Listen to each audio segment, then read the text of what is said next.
Now, your Family Healthcast.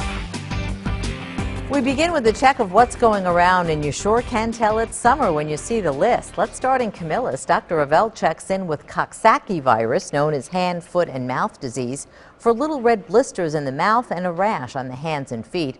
The children also have a fever. It lasts for up to 5 days. Strep throat is going around, and they're seeing rashes and insect bites that have become infected.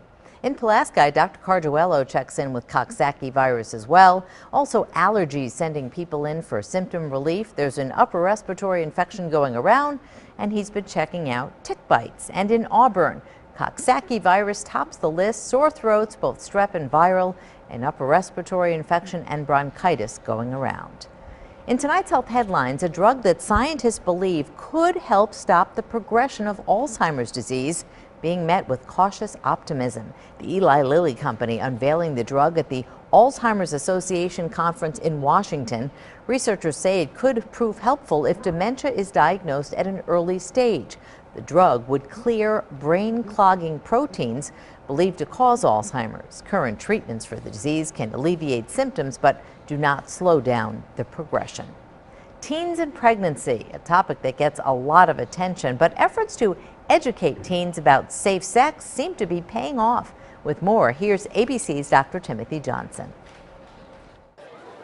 Teenage years, a heady time of new responsibilities and experiences. And for all too many, it's the time when they start thinking about and experimenting with sex. Today, in a new CDC report, evidence that teen sex is far less prevalent today than it was 25 years ago. Evidence that efforts towards education and prevention are paying off. Looking at a large national survey, researchers found that teenage sexual activity in the past 25 years has dropped by 14% in girls and 22% in boys. And a high percentage of these teens also report using contraception the first time they have sex. The findings may partially explain recent stats that show birth rates among teens hitting all-time lows. But even today, about half of teens still report having had sex. The message for parents: talk to your kids about it.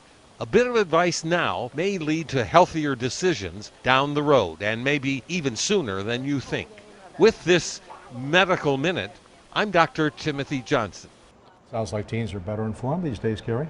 They are, and for more health headlines, head to localsyr.com, click news at the top of the homepage, and then click Family Healthcast on the right-hand side.